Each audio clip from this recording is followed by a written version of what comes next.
बच्चों में अच्छी आदतें पैदा करे और बढ़ाए। भाग 4। बहुत से बच्चों में सोते सोते पेशाब करने की आदत भी पड़ जाती है।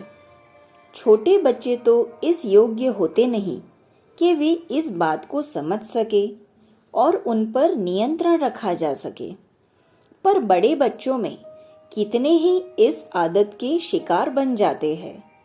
इन आदतों के लिए जहाँ मानसिक प्रवृत्तियाँ जिम्मेदार है, वहीं शारीरिक कारण भी है, जैसे कोई बीमारी होना या रात को सोते समय पेशाब करके न सोना अथवा पेट में कीड़े पड़ जाना। मानसिक प्रवृत्तियों में ईर्ष्या और भय मुख्य कारण है।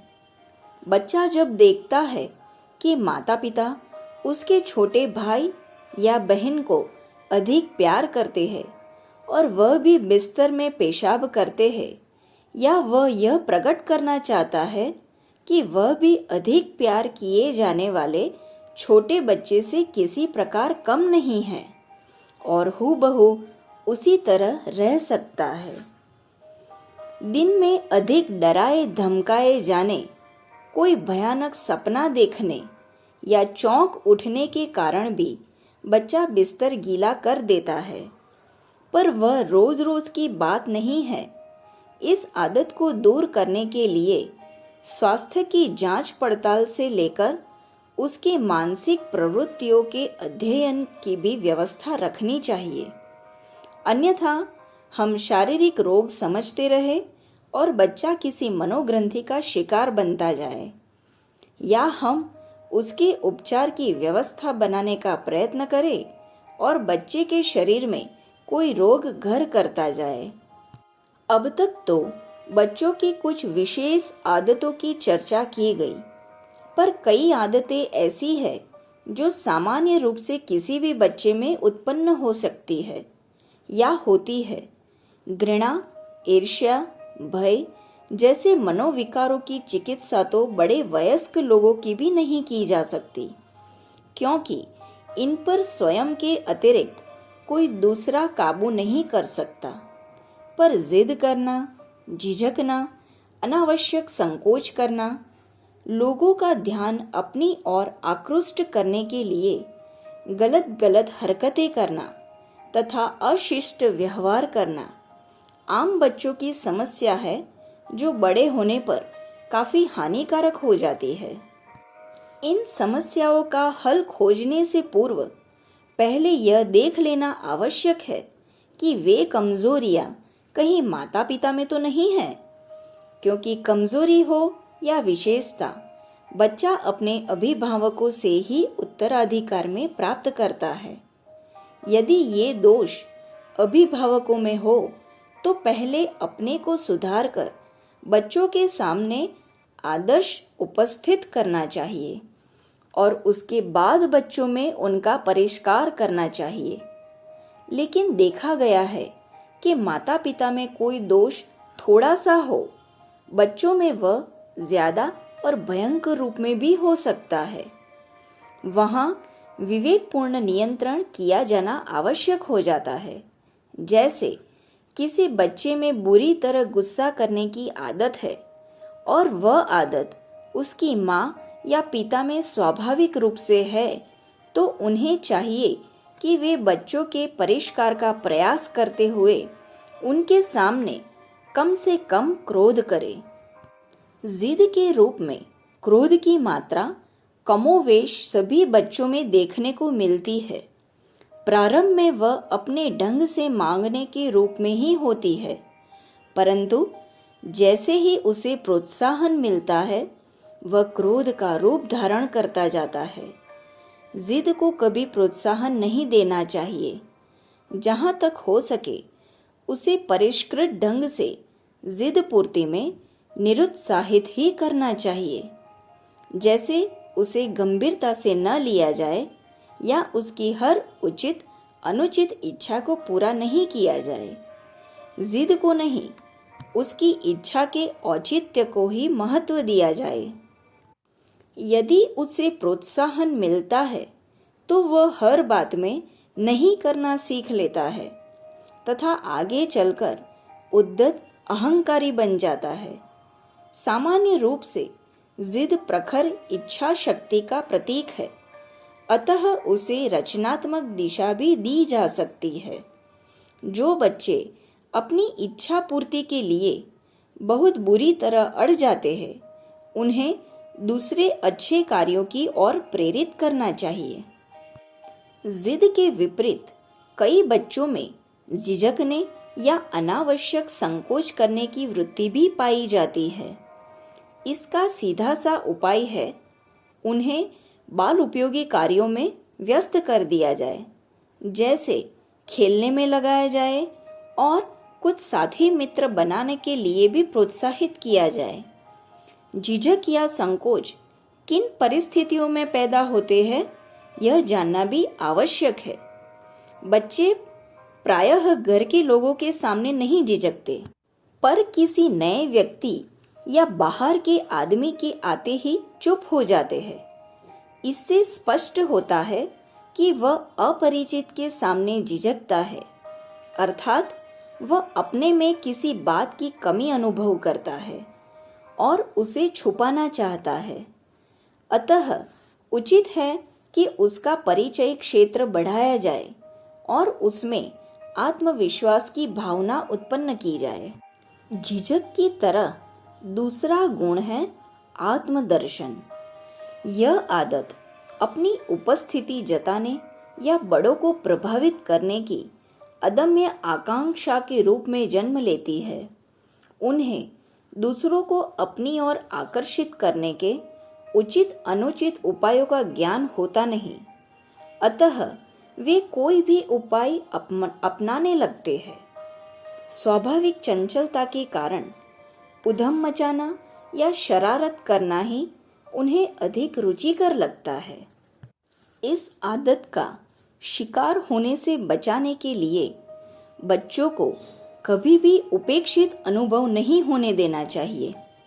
दूसरे रूपों में भी उनकी उपेक्षा कई प्रकार से हानिकारक है, अतः बच्चों को अकेलेपन का एहसास न होने देने के साथ साथ उनका ध्यान रखते हुए उनकी प्रवृत्तियों को रचनात्मक दिशा देनी चाहिए। आत्मसमर्पण की भावना आत्म अभिव्यक्ति के रूप में परिष्कृत ढंग से उभारी जा सके तो वह एक सद्गुण बन सकती है और वह बच्चों की अभिरुचि को समझकर उसे अपने क्षेत्र में आगे बढ़ने का प्रोत्साहन दिया जाए तो वे सचमुच प्रतिभावान सिद्ध हो सकते हैं, आगे चलकर कुछ करने योग्य बन सकते हैं। बच्चे परमात्मा के जागतिक उद्यान में मानवीय पुष्प है। वे ठीक से खिले, अपनी सुवास से वातावरण को महकाए, इसका ध्यान रखना अभिभावकों का कर्तव्य है। इस कर्तव्य की पूर्ति में जरा भी ढील या शिथिलता न आने देनी चाहिए और एक सुहृद साथी की तरह उनकी समस्याओं का हल तथा विकास का प्रयत्न करना चाहिए।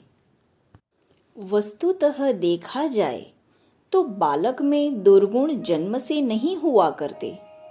वह तो बड़ा निश्चल और पवित्र स्वभाव का होता है, परंतु वह जैसे वातावरण में रहता है, माता पिता और अभिभावकों का जैसा व्यवहार देखता है, वैसा ही स्वभाव और आदतें उसकी बन जाया करती है। यदि माता पिता सद्गुणी और अनुशासित होंगे तो निश्चित है कि बालक भी वैसा बनने का प्रयास करेगा। बालक अनुकरणशील होता है। जैसा वह बड़े लोगों को करते देखता है, वैसा ही स्वयं भी करता है। अतः यह अनिवार्य हो जाता है कि माता पिता जो बातें बच्चों को सिखाना चाहते हैं, उन पर खुद भी अमल करें। बालकों को देखकर ही किसी प्रकार के स्तर और सभ्यता का पता लग जाता है। यदि किसी बालक में बुरी आदतें दिखाई देती है तो इस बात की बहुत अधिक संभावना रहती है कि उसके परिवार के व्यक्तियों में भी वही आदतें हो। यदि हम बच्चों को सच बोलने को कहते हैं तो यह तभी संभव है जब हम स्वयं भी सत्य बोले। हम बालक को तो सत्य बोलने को कहे, पर स्वयं उसके सामने जाने अनजाने झूठ बोले तो बालक की सत्य भाषण पर कभी भी आस्था नहीं होगी। उनकी दृष्टि में समय असमय झूठ बोलना कोई बुरी बात नहीं होगी, क्योंकि स्वयं उसके अभिभावक जिनका वह आदर सम्मान करता है झूठ बोला करते हैं। कभी कभी ऐसा भी होता है कि माता पिता बालक को सत्य बोलने को कहते हैं और स्वयं झूठ बोल जाया करते हैं।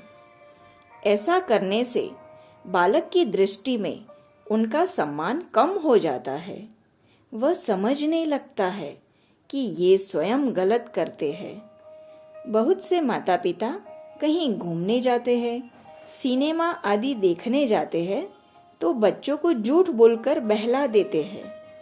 बालक किसी वस्तु के लिए दुराग्रह करता है और माता पिता उसे दिलवाना नहीं चाहते तो वे झूठ बोलकर बालक को बहलाना चाहते हैं। यह प्रवृत्ति उचित नहीं है। बालक से सदैव सच बात कहनी चाहिए तथा प्यार से उसे समझाना चाहिए। अन्यथा कभी कभी ऐसा भी होता है कि बच्चे के मन में माता पिता तथा अभिभावकों के प्रति घृणा का भाव उत्पन्न हो जाता है। बच्चों में झूठ बोलने की आदत के कुछ मनोवैज्ञानिक कारण भी होते हैं। कभी कभी ऐसा होता है कि बालक गलत कार्य करके सच्ची बात कह देता है तो बड़े लोग उसकी पिटाई करने लग जाते हैं, परंतु यह उचित नहीं है। गलती पर बालक को मारना पीटना नहीं चाहिए, अपितु फिर वैसी गलती न करने के लिए समझा देना चाहिए। यदि गलती को ठीक ठीक बता देने पर बालक की पिटाई की जाएगी तो उसके मन में यह बात जम जाएगी कि उसने सच बोलकर अच्छा नहीं किया। आगे से वह मार से बचने के लिए झूठ बोलना प्रारंभ कर देगा। माता पिता को चाहिए कि न तो वे बच्चों को डराए धमकाए और न ही उनके आगे असंभव बात कहे। बहुत सी माताएं छोटी छोटी बात पर बालकों को डराने लगती है, जैसे चुपचाप सो जाओ नहीं तो भूत पकड़ ले जाएगा, जल्दी से दूध पी लो नहीं तो बिल्ली आ जाएगी। इस सब से बच्चों के मन में डर के भाव बैठ जाते हैं। साथ ही जब वह देखता है कि बड़ों की बात सच नहीं होती तो उन पर अविश्वास की भी करने लगता है। इस प्रकार बालकों में कुछ और भी गंदी आदतें पड़ जाती है, जैसे लड़ाई झगड़ा करना, गाली देना, चोरी करना आदि। ये आदतें बच्चे बहुत कुछ हमसे सीखते हैं। जिस परिवार में पति पत्नी, सास बहू आदि छोटी छोटी बातों पर झगड़ा करते रहते हैं, उस परिवार के बालकों का भी स्वभाव झगड़ालू हो जाता है। कभी कभी देखा जाता है कि माता स्वयं दूसरे पारिवारिक व्यक्ति से वैमनस्य के कारण बालक को झगड़ा करने के लिए प्रोत्साहन देती है और बालक की प्रवृत्ति को खराब करने का कारण बनती है। बड़े व्यक्तियों का यह कर्तव्य हो जाता है कि वे अपने लड़ाई झगड़ों में कभी भी बालक को ना घसीटे और जहां तक संभव हो उनके सामने किसी से कोई अनुचित बात न कहे। बड़े व्यक्तियों का एक दूसरे से गाली देकर बात करना भी बच्चों पर बुरा प्रभाव डालता है तथा वे बात बात में उन गालियों का प्रयोग करने भी लग जाते हैं। जिन बातों को हम बच्चों के मुख से नहीं सुनना चाहते, उन्हें हमें भूलकर भी उनके सम्मुख नहीं करना चाहिए। बच्चों में कभी कभी चोरी करने की गंदी आदत भी पड़ जाती है। इसका एक मुख्य कारण उन्हें छोटी छोटी एवं मनचाही चीजों से वंचित रखना है। जब बालक को घर में वस्तु उपलब्ध नहीं होती तो वह बाहर से वस्तु चुरा कर लाने में भी नहीं झिझकता। माता पिता को चाहिए कि वे बालक को प्रत्येक वस्तु दे दें। वह वस्तु जो बालक को देनी नहीं है उसे घर में न लाया जाए तो उत्तम है। कभी कभी बच्चा अपने सहपाठियों के साथ रहकर भी चोरी करना सीख जाता है। माता समय समय पर बालक का स्कूल का बस्ता, सामान आदि का निरीक्षण करती रहे कि कहीं किसी अन्य बालकों की कोई चीज तो उसमें नहीं रखी है। यदि अन्य बालकों का कोई सामान उसमें रखा हो तो बालक को समझा बुझाकर कठोरता पूर्वक इस बात का निषेध कर दे, जिससे उनकी यह आदत पनपने न पाए।